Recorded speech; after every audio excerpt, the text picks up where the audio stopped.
हमारे यहाँ फर्नीचर, पलंग, सिंगारदान, सोफा सेट, अलमारी, dining table, fridge, computer table और दीगर कंपनियों के फर्नीचर दस्तियाब है। एक मरतबा तशरीफ लाकर खिदमत का मौका दे। प्रोपराइटर मौलाना शबीर साहब, deluxe furniture mall and home appliances, fruit market के सामने, माल्टेगिरी रोड, कामठा, नांदेड़।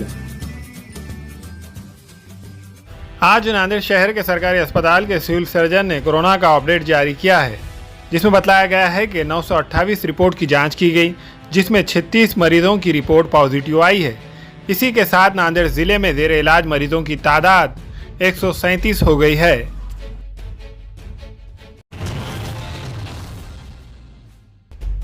नांदेड़ जिला कलेक्टर ने आज एक हुक्मनामा जारी किया है, जिसमें बताया गया है कि कोरोना के बढ़ते मामलात के पस मंजर में नांदेड़ जिले में 10 जनवरी से पहली से 8वीं जमात तक की तमाम क्लासेस 30 जनवरी तक बंद करने का फैसला किया गया है, लेकिन असातिज़ा ऑनलाइन तालीम जारी रखेंगे, जबकि नहुम ता 12वीं की क्लासेस जारी रहेंगी।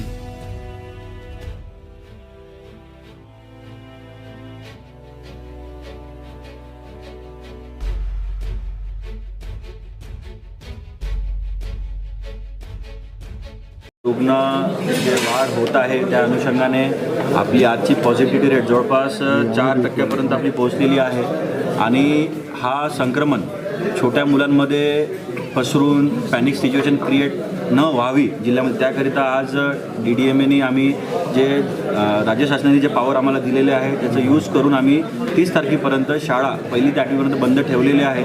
हे ठेवण्यामागचं फक्त एकच कारण असं होतं की जर हा कोरोना जे ओमायक्रॉन व्हायरस जे पॅटर्न आहे तो क्लस्टरमध्ये अटॅक करतो आणि शाळेमध्ये एका ठिकाणी मुलं छोटे असतात त्यांचं आणि हा ओमायक्रॉन व्हायरसचा कसा बिहेव करेल हे पण क्लॅरिटी नसल्यामुळे आपण प्रिकॉशनरी म्हणून 1ली ते 8वीपर्यंत शाळा 30 तारखेपर्यंत बंद ठेवलेल्या आहे आणि याच्यामध्ये ऑनलाईन पद्धतीने त्या 1ली ते 8वीपर्यंत सुरू राहील आणि पुढच्या 4-5 दिवसामध्ये आपल्या जिल्ह्यामध्ये केसेसचं संख्या आणि त्याची सिव्हिरिटी, किती लोक ॲडमिट होतात, किती लोक होम क्वारंटाईनमध्ये राहणार हे बघून ॲनालिसिस करून आम्ही डिस्ट्रिक्ट ऑथॉरिटी, आम्ही मॅनेजमेंट ऑथॉरिटी आम्ही बसून पुढच्या 10 दिवसांचा काय निर्णय होईल ते आम्ही त्याच्यावर चर्चा विमर्श करून आणि निर्णय घेऊ। सध्यापर्यंत 30 तारखेपर्यंत आपल्या या 1ली ते 8वीपर्यंत शाळा बंद राहील। सर, राज्य शासनाने काल 15 फेब्रुवारीपर्यंत कॉलेजेस बंद असल्याचं सांगितलंय, तर आपल्याकडे काय परिस्थिती?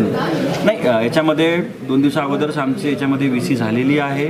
त्याच्यामध्ये चर्चा झाली होती की युनिव्हर्सिटी आणि जे हायर टेक्निकलची कॉलेज आहे त्याच्यामध्ये काय करावं, तर सगळ्या जिल्हाधिकारी आणि माननीय मंत्री महोदय, सेक्रेटरी महोदय जे म्हणणं होतं की ऑफलाईन न घेता ऑनलाईन जर घेतलं जोपर्यंत ओमायक्रॉन व्हायरसचा पॅटर्न आपल्याला कळत नाही की तोपर्यंत ऑफलाईन किंवा ऑनलाईन मिक्स ठेवायचा कुठेतरी निर्णय घ्यायचा होता। त्याच्या बाबतीतमध्ये मीटिंग झाली, सगळ्या कलेक्टर्सनी आणि सगळ्या कुलगुरूंनी त्याच्यामध्ये आपले अभिप्राय दिलेले आहेत। त्याचा निर्णय तो डिपार्टमेंट घेतल्यावर त्याच्यावर आम्ही समोर कारवाई करू आणि जर केसेस जास्ती वाढले तर मग स्थानिक कंडिशननुसार काय निर्णय घ्यायचा याच्यावरही डिस्ट्रिक्ट डिझास्टर मॅनेजमेंट ऑथॉरिटी निर्णय घेईल। सर, लसीकरणाची काय स्थिती आहे? लसीकरणामध्ये आपला पहिला डोस जवळपास 76% झालेला आहे आणि सेकंड डोस 42% झालेला आहे आणि नुकताच मागच्या हप्त्यामध्ये 15 ते 18 वर्षापर्यंतच्या मुलांना वॅक्सिन द्यायचं आपल्याला परमिशन मिळालेली आहे।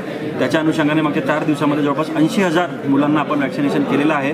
जवळपास आपल्याला 1.5 ते 2 लाख मुलांना वॅक्सिनेशन करायचं आहे। ते बाकीचे उरलेले जे 1.25 लाख मुलं मुली आहेत त्यांना आम्ही पुढच्या 4-5 दिवसामध्ये आम्ही कव्हर करण्याचा आमचा प्लॅन आहे।